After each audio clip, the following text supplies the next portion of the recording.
Complete করার জন্য সর্বাধিক উচ্চতায় এইচ,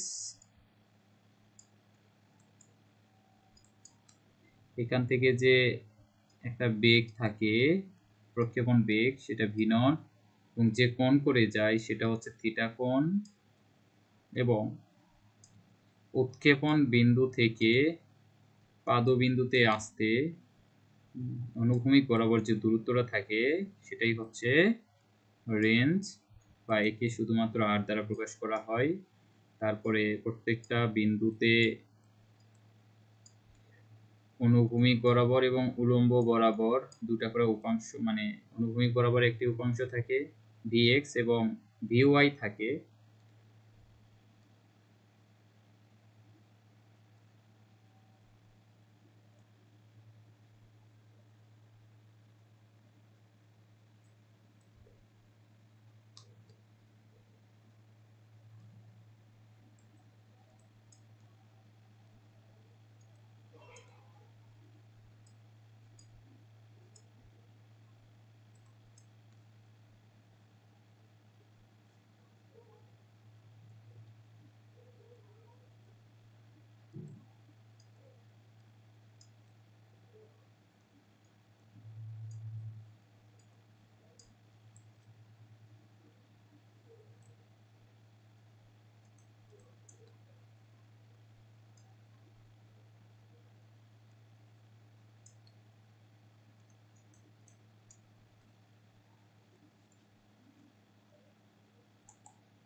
সুপ্রিয় শিক্ষার্থীবৃন্দ, আজকে আমাদের যে প্রজেক্টাইলের দ্বিতীয় অংশটুকু রয়েছে এটা নিয়ে আলোচনা করব। তো আজকের যে পড়ানোর বিষয়বস্তু এটা খুবই গুরুত্বপূর্ণ, কেননা আজকে আমরা এই ক্লাস শেষে জানতে পারবো যে প্রাসের ক্ষেত্রে যে সর্বাধিক উচ্চতা এটার কোন সূত্র আমরা ব্যবহার করব, অর্থাৎ সর্বাধিক উচ্চতার যে মানটা আছে মানটা বের করার জন্য কোন ধরনের সূত্র ব্যবহার করতে হবে। তারপরে প্রক্ষেপণ আমরা পাল্লা বলতে পারি বা হচ্ছে সীমা বলতে পারি, অর্থাৎ প্রাসের পাল্লা কতটুকু হবে এটার জন্য কি ধরনের সূত্র ব্যবহার করতে হবে।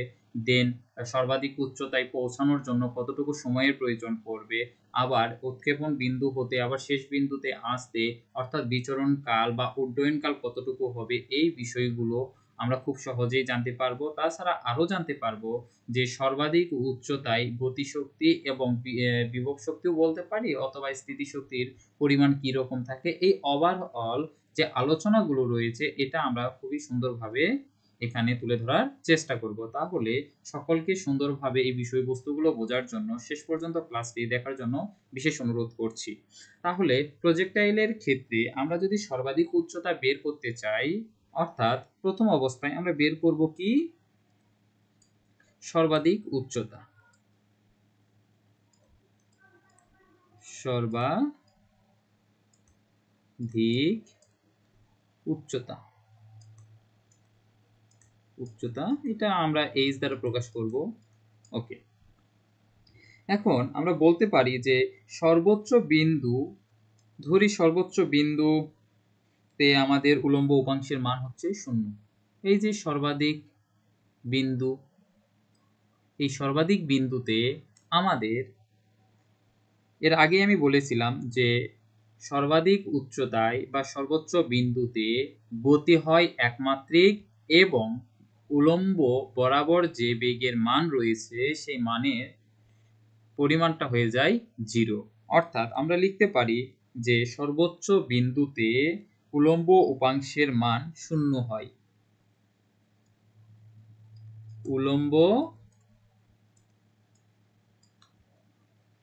উপাংশ বরাবর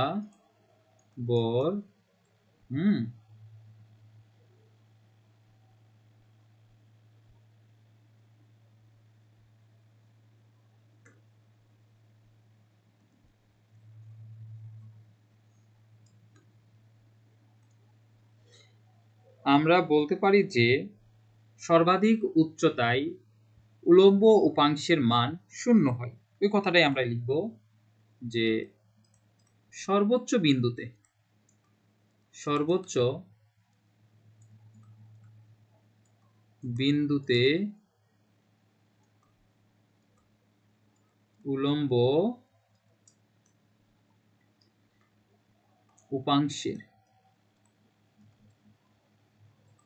উপাংশের মান vy = 0 বা সর্বনিম্ন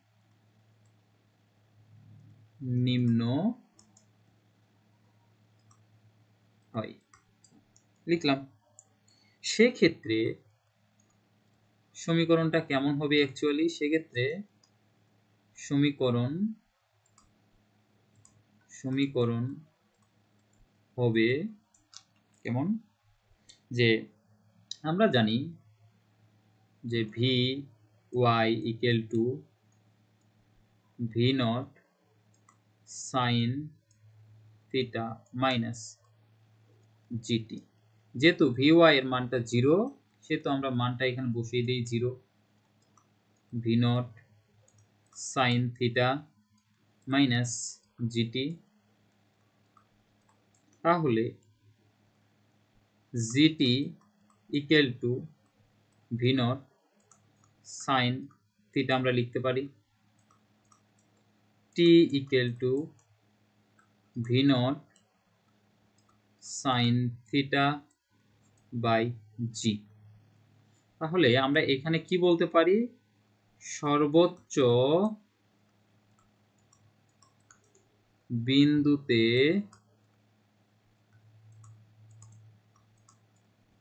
পৌঁছানোর সময় t = v0 sin θ by g। এখন আমরা যেহেতু পেয়ে গেছি t এর মান, এই ক্ষেত্রে আমাদের সর্বাধিক উচ্চতার কি মান হবে এটা বের করা খুবই সহজ হবে।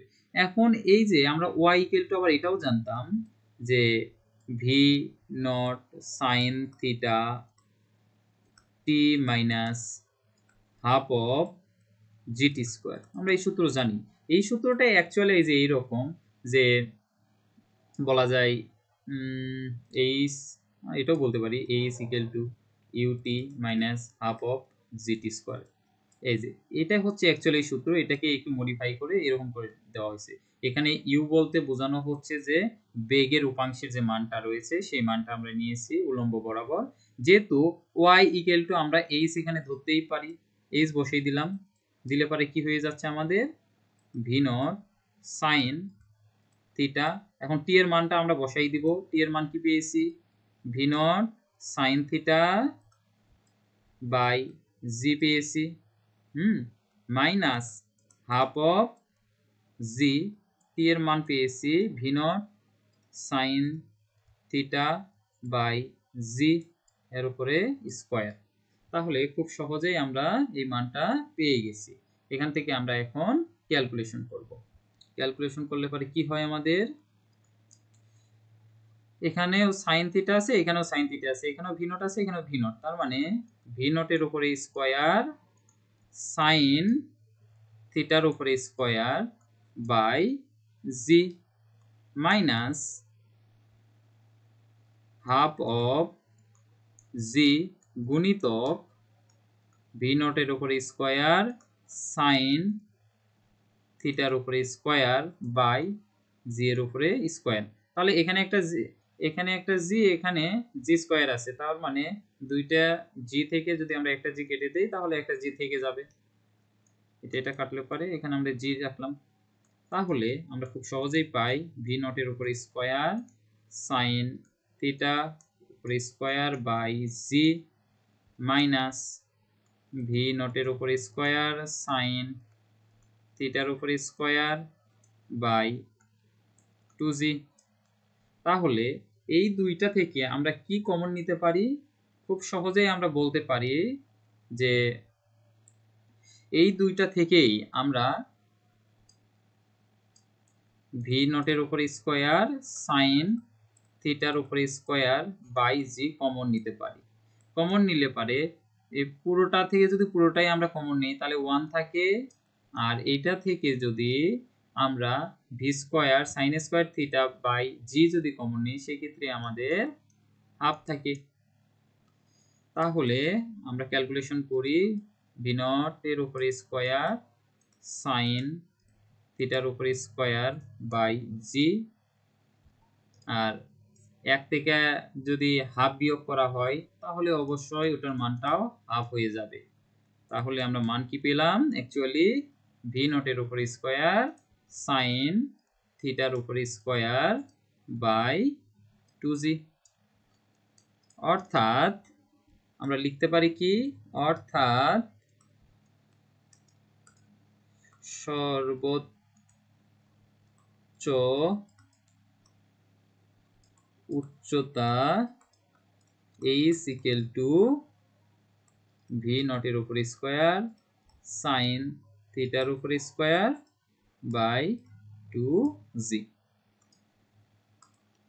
খুব সহজেই আমরা এই সূত্রটা পেয়ে গেলাম। ওকে, তাহলে আমরা অ্যাকচুয়ালি একটা সূত্র বের করতে গিয়ে আমরা দুইটা সূত্র পেয়েছি। কি কি? এক হলো সর্বোচ্চ উচ্চতায়, অর্থাৎ এই যে এই বিন্দু,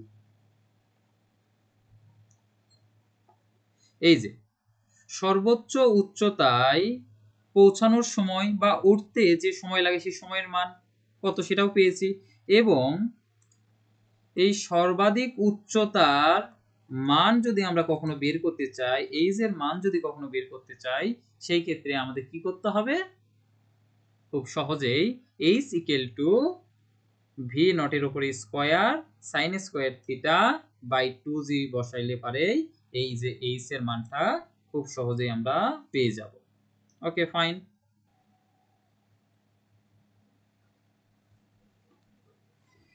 এখন আমরা বিচরণ কাল বের করব প্রাসের ক্ষেত্রে। ঠিক আছে, বিচরণ কাল বের করব। বিচরণ কাল, তো বিচরণ কালকে আমরা বড় হাতের টি দ্বারা প্রকাশ করতে পারি।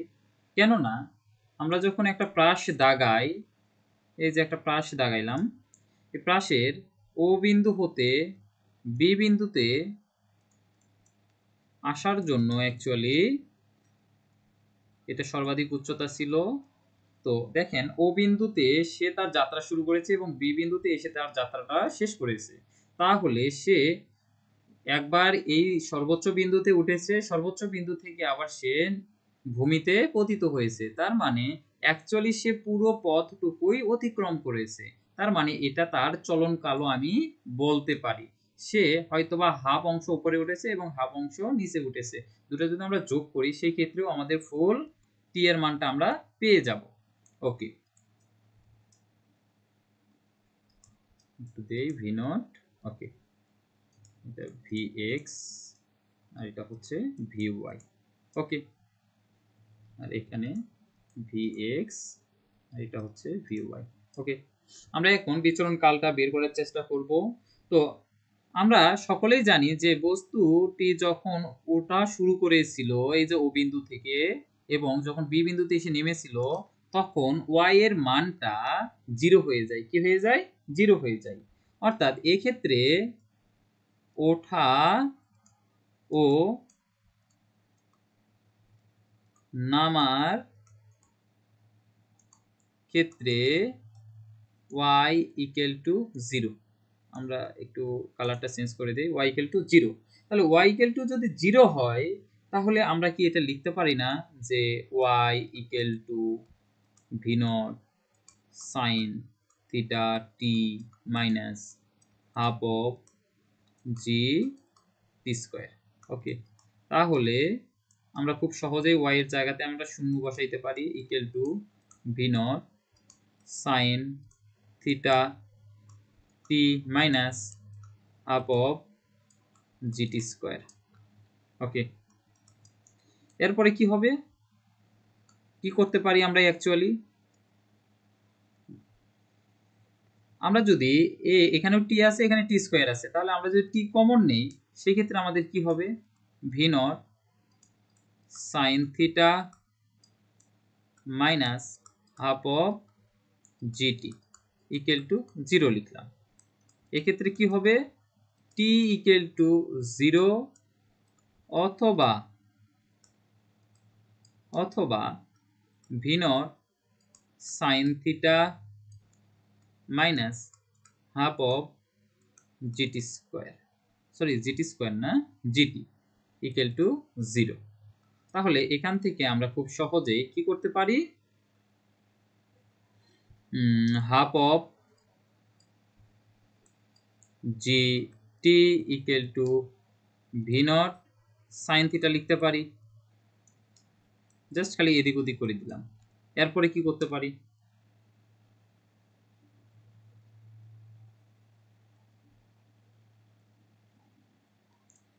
এক্ষেত্রে আমরা টিটাকে পাশে রেখে দিলাম, আর ওই পাশে টুটা গুণ হয়ে যাবে, যেটা নিচের দিকে চলে আসবে, two v naught sine theta by g. এখন এই ছোট হাতের টিটাকে আমরা কি বড় হাতের টি লিখতে পারি না? অবশ্যই পারি।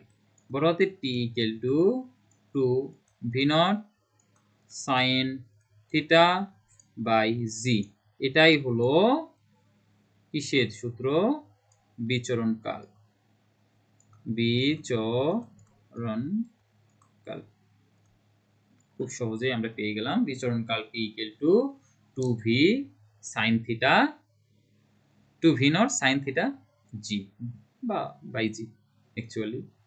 তাহলে আমরা খুব সহজে বিচরণকালের মানটাও এখান থেকে আমরা পেয়ে গেলাম। ওকে, এটা ডিলিট করে দিই। এখন আমরা পাল্লা বের করব। সর্বাধিক পাল্লা বা প্রক্ষেপণ সীমা বা শুধু পাল্লা, এগুলো আমরা বের করার চেষ্টা করি। তো এখন আমরা বের করব প্রাসের পাল্লা।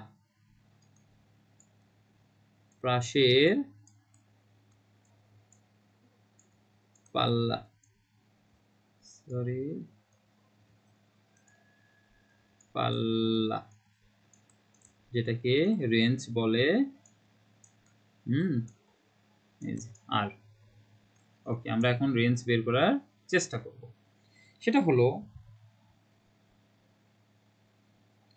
আমরা আগে একটা চিত্র দাগাই, তাহলে খুব সহজেই আমরা বুঝতে পারবো। এটা একটু আর একটু বড় করে দিই। ওকে,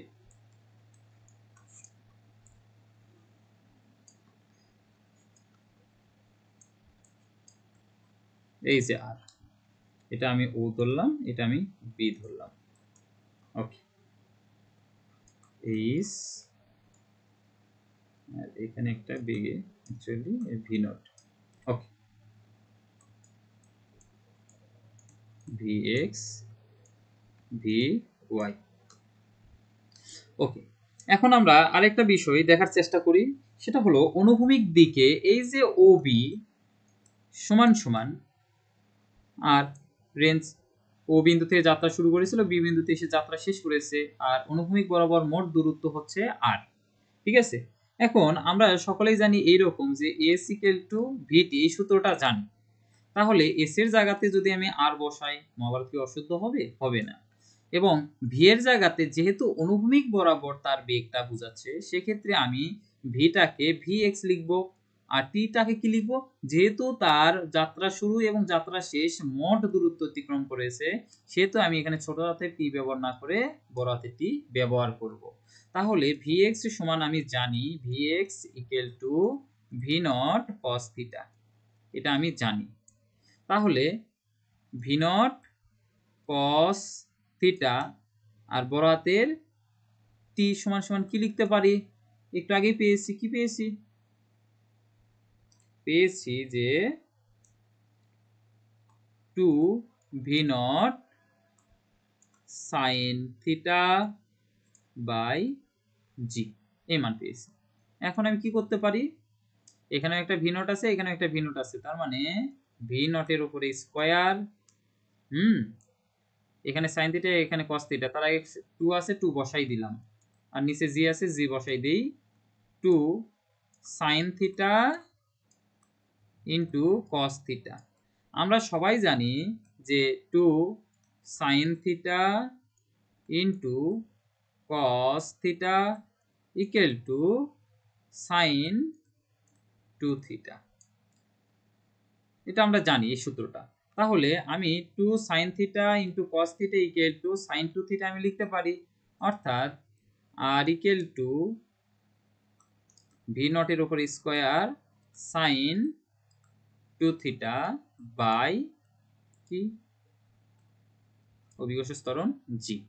তাহলে খুব সহজেই আমি কিসের মানটা পেয়ে গেলাম এখান থেকে, পাল্লা আর ইকুয়াল টু ভি নটের উপর স্কোয়ার সাইন 2 থিটা বাই জি পেয়ে গিয়েছি। এখন আমাকে যদি বলা হয় সর্বোচ্চ পাল্লা অর্থাৎ আর ম্যাক্স কি হবে, খুবই সহজ, জাস্ট তখনই আর ম্যাক্স হবে বা পাল্লা সর্বাধিক হবে যখন থিটা ইকুয়াল টু 45 ডিগ্রি হবে। কিভাবে? কারণ আমরা জানি সাইন থিটার সর্বোচ্চ মান হচ্ছে 1, সেহেতু এখানে যদি আমরা সাইন 45 ডিগ্রির মান বসিয়ে দিই অর্থাৎ আর ইকুয়াল টু যেহেতু পেয়েছিলাম কি ভি নটের উপর স্কোয়ার সাইন 2 থিটা বাই জি পেয়েছিলাম, তো এই থিটার এখানে আমরা যদি 45 ডিগ্রি বসিয়ে দিই গুণিত 45 ডিগ্রি তাহলে কি হয় সাইন 90 ডিগ্রি, আর সাইন 90 ডিগ্রি ইকুয়াল টু 1, তো 1 দিয়ে যদি ভি নটের উপর স্কোয়ারে গুণ করি তাহলে ভি নটের উপর স্কোয়ারই হবে, অর্থাৎ এই যে এইটুকুর মান সাইন 90 ডিগ্রি আর সাইন 90 ডিগ্রি মানে হচ্ছে 1, 1 দিয়ে এটাকে গুণ করলে ওটা ওই মানটাই থেকে যাবে। তাহলে আমি আর ম্যাক্স পেয়ে যাব ভি নটের উপর স্কোয়ার বাই জি, অর্থাৎ আর ম্যাক্স ইকুয়াল টু ভি নটের উপর স্কোয়ার বাই জি। ঠিক আছে, তাহলে খুব সহজেই আমরা যে সর্বাধিক উচ্চতা কতটুকু, সর্বোচ্চ বিন্দুতে উঠতে কতটুকু সময় লাগে এবং এর বিচরণ কাল বা উড্ডয়ন কাল বা চলন কাল কতটুকু হবে এবং প্রাসের যে পাল্লা রয়েছে বা সীমা রয়েছে অথবা প্রাসের সর্বাধিক যে সীমা বা পাল্লা রয়েছে এই মানগুলো আমরা খুব সহজেই বের করতে পারলাম। এখন আমাদের সর্বোচ্চ বিন্দুতে অভিকর্ষ ত্বরণের তো শুধুমাত্র ওটা থাকবেই, সর্বোচ্চ বিন্দুতে আমাদের গতিশক্তি এবং স্থিতিশক্তির মান কেমন হবে সেটা আমাদেরকে বের করতে হবে। তাহলে সর্বোচ্চ যে বিন্দুটা আছে এই সর্বোচ্চ বিন্দুতে আমরা এই গতিশক্তির কথাই লিখি।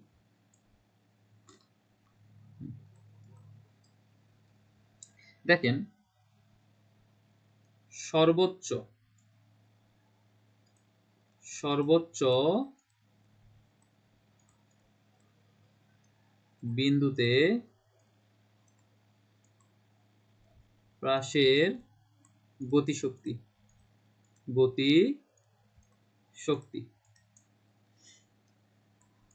ই কে, আমরা ই কে সমান সমান কি জানি, ই কে সমান সমান জানি half of M V square. তো আমরা যখন প্রাস দাগাইছিলাম এইভাবে তখন এই সর্বোচ্চ বিন্দুতে শুধুমাত্র ভিএক্স এর মানটাই পাওয়া গিয়েছিল, অর্থাৎ সর্বোচ্চ বিন্দুতে প্রাসের গতি একমাত্রিক হয় আর সেই গতিটার মান হচ্ছে ভিএক্স, অনুভূমিক বরাবর যে বেগটা থাকে সেইটা, কিন্তু এখানে ভি ওয়াই এর মানটা কি হয়ে যায়, 0 হয়ে যায়।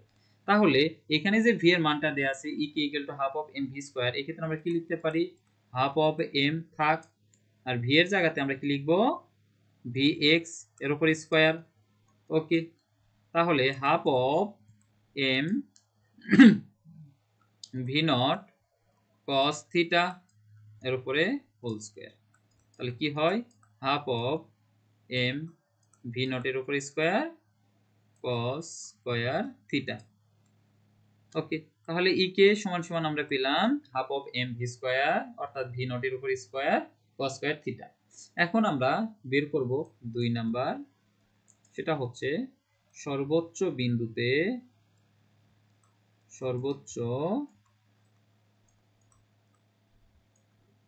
বিন্দুতে প্রাসের স্থিতিশক্তি